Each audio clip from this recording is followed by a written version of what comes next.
All right, everyone, this is Dave coming at you from Center City, Philadelphia, baby. And I got a little something special for you.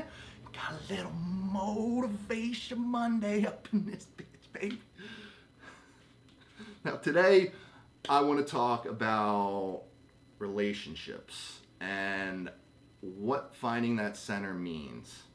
Now, after I put that last video out about the masculine and feminine energy, I did get quite a few responses from people, and I want you to be encouraged and motivated on this Motivation Monday to reach out and actually talk and just converse with me or someone else and lay your feelings bare, because we need to relearn a lot of these things that society's kind of told us to forget and told us that are bad, which is not true. So I want to read a message, and I did get permission from this woman who reached out after that video, and she brought up some very, very good points, and I just wanted to break down some of this because it was really good to see, and it made me kind of really reflect on it and look and see what was so important about this, and the other perspective, the female perspective. I have a male perspective, but this is a female perspective. So she says, good video, interesting content, and you're right, relationships can be quite difficult, not just in today's environment, but overall. I think everybody looks to have a stable, well-balanced, nurturing, and loving relationship. But how feasible it is today to think about that. With all the different apps and social media available to us at our fingertips, people have lost interest in the human touch. They prefer to have a virtual relationship. And that is so key right there also, and I want to just touch on that real quick before I continue. Now, with the Tinder and Bumble and Plenty of Fish and OkCupid and Match and eHarmony and so on and so on ad infinitum, there is so many people out there that are using these apps just for validation, and it's like a serotonin hit to the freaking nervous system right there, and that's what they're using it for. So, I won't encourage you to stay off of them, but just do be aware of that. And if you don't get messages, like, there's always like the meme, like, women will have match, like just matching for thousands of matches for, mediocre women. And men will be like, one match every 20 days or something like that. It's kind of like ridiculous, but I encourage you to actually find something in real life, not online, not virtual. It's all well and good, but realistically, it doesn't bode well as far as your statistics go. So I will continue here. Available to their fingertip. People have lost interest in the human touch. They prefer to have a virtual relationship. I can tell you, for me, it does not work.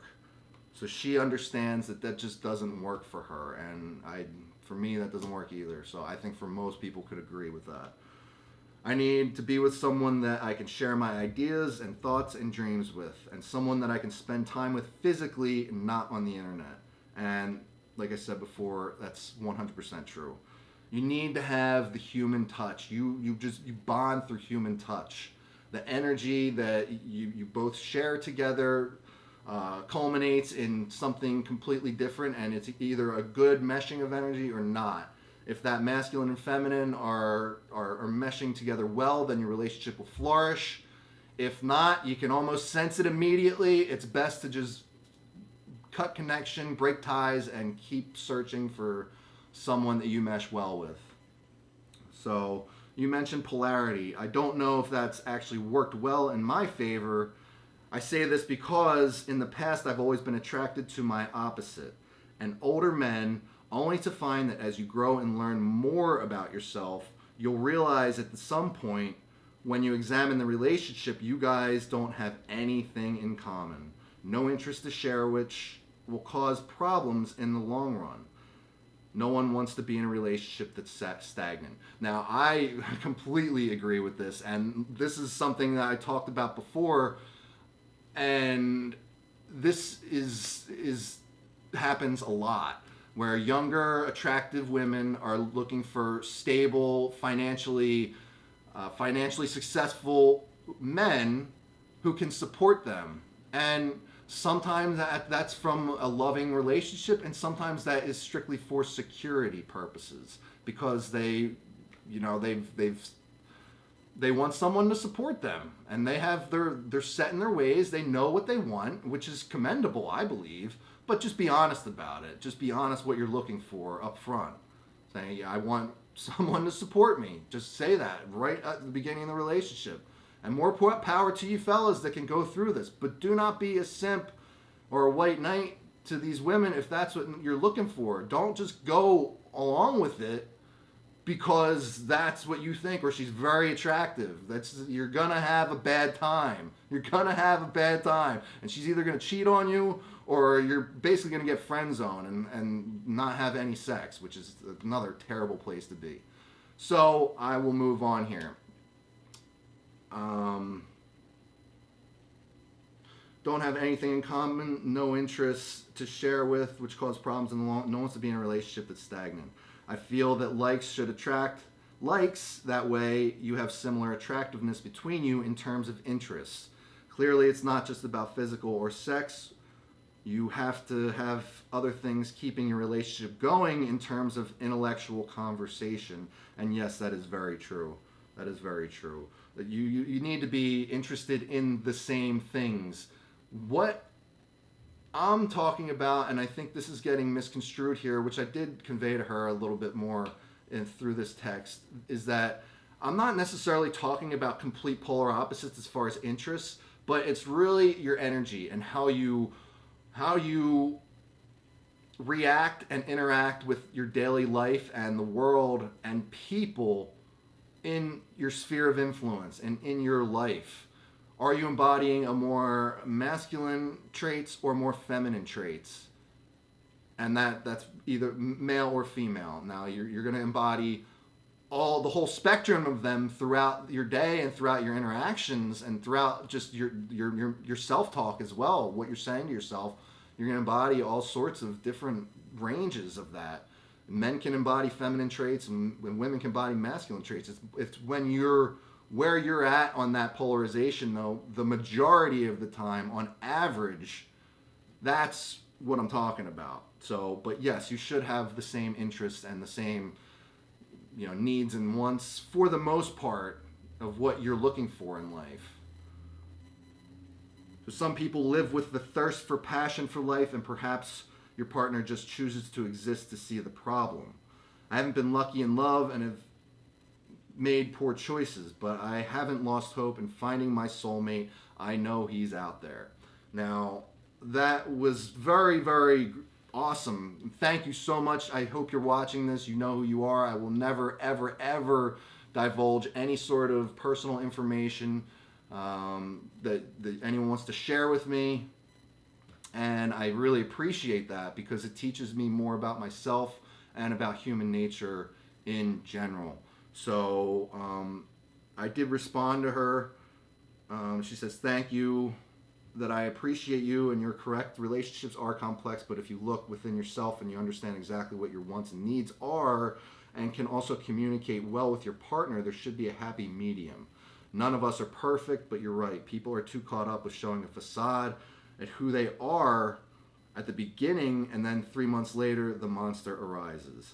Now, this is because I was kind of responding to that it's necessary for both parties in a relationship to kind of maintain the mystery, so to speak, and that you just don't want to dump all of your all of your baggage, so to speak, all at once and just say, yeah, I'm 3 times married, divorced, I hate my ex, he or she's a total asshole, basically, or, just I'm $50,000 in debt, that sounds great.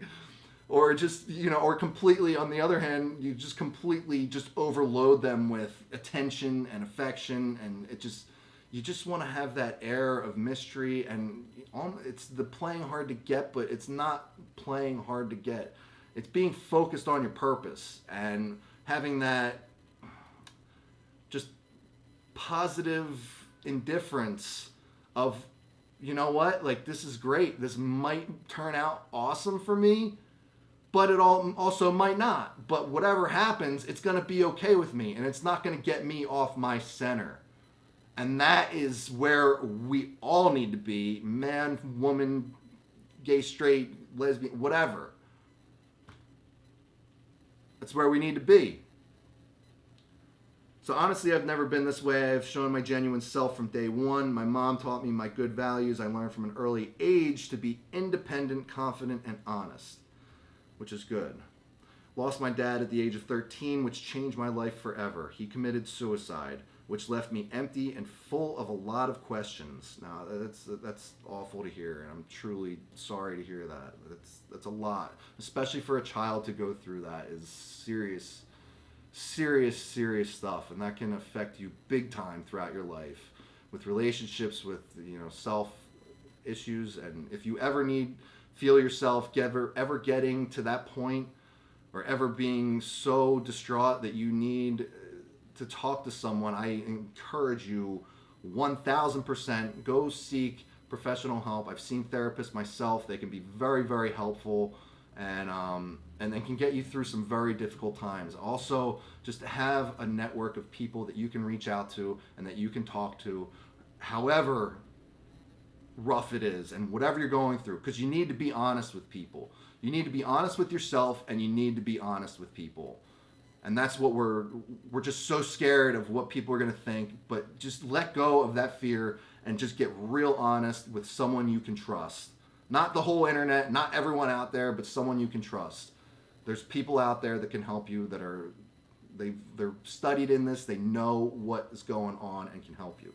So I will go forward with this, which left me empty and full of a lot of questions. My mother, not knowing how to function without a man, soon later shacked up with a man she ended up living with for 25 years. He was an alcoholic, and fights in my home were fierce. I spent a lot of time alone with my grandparents. Overall, I must say I turned out pretty good, and it seems like you did. Never did drugs or look for any kind of escape. I just continued to go to school, educate myself, and become the woman I am today. Self-sufficient, caring, and hardworking. God bless. That's great to hear. That really, really is. And to pull yourself up by the bootstraps and go out there and get it and be focused on being the best person you can be is the number one thing that you need to do. Although love for me hasn't been easy. When I love, I am intense and give it my all. Now, this is the one thing that really caught me, and why she hasn't been able to find love in her relationships. Now, number one, she stated that she's sought older men for whatever reason, but the majority of the time she's been seeking older men. Maybe that's security, maybe she's attracted to them, maybe that's the confidence or air of confidence that their lives on this earth have kind of taught. Maybe they've been putting a facade out. Like I said, there's a good 90-day window of, you don't really know the person, they're putting out a mask, they know kind of what is going on, but they don't truly feel that and live that, and they don't know. I've been there myself. You put it out there, but once they start to get to know what's really going on in your mind and in your head, and it all kind of falls apart. There's no point until no point faking it. You can't fake it till you make it. Where we're at mentally, spiritually, physically is never going to coincide perfectly with what we're expecting from a partner. Now that is it's just a basis in fact. I mean, it's like your fingerprint. You can never match someone's where you're at. So, I mean, getting over that and really just learning to accept people the way they are, I believe, is way more important than trying to point out ways that your partner is at fault. Now, like I said before, like, you can tell for the most part right up front if you're gonna mesh well with someone or not. It's real simple. The first conversations you have are pretty much gonna tell you if it's gonna work or not. So, I mean, to let it go further, I mean, then it gets starting in that needy kind of emotional behavior. Now, we want a lot of times for these relationships to work, and we will forego blazing red flags and saying, okay, well, she's really attractive, or he's really attractive, or, well, he's got a lot of money, or she's got a great following on Instagram, whatever it may be. And we lie to ourselves saying, maybe they'll change. Maybe I can change them. Even better. I can change them. I can do that. I can change that. Oh, let me tell you, you are going to have a bad time if you go that route. Real bad time. Because people don't change for you. And if they do change for you, that's not what you're looking for. That is going to be a very needy person later on in life, and that is going to be a very, very painful relationship, and ultimately divorce and or cheating on and or God knows what else is going to happen in that. But that is just not the way to go. What you want is someone that is going to compliment you, compliment your weaknesses, your strengths, and complement so you're able to grow together. You don't want to change someone to meet your mold and try to force them into that, try to force a square block into a round hole like that. It's not going to happen. No matter how hard you push, it's just not going to happen. And that's another thing that oftentimes I see that so many people doing, and so many people getting caught in that trap, and then they're just like, oh, why? I spent 20 years with this person. Like you knew right away. You knew. You just were listening to what society was telling you, what your family was telling you, what your friends were telling you. But you knew deep down in your heart that that person was not the right person for you. Now you have 2, possibly more lives all jacked up, because you just listened to other people instead of listening to yourself. Once you add kids in that, and then other family members and friends, I mean, you're really like, the spectrum is wide. The spider web crawls throughout. I mean, that is a large amount of people when you look and see it. And it's a shame, because these things can be avoided by really just doing some self-work first, and being confident and comfortable in who you are, and staying centered, which is the whole point of this Motivation Monday. So I'm running out of time. I'm going off on a tangent, as you know I love to do. I will leave it there. This is Dave coming from Center City, Philadelphia, baby. You know I love you. So get on out there and get motivated, people. We at it. We're going to get loving today. All right. I'll leave it there. Peace out, y'all. God bless.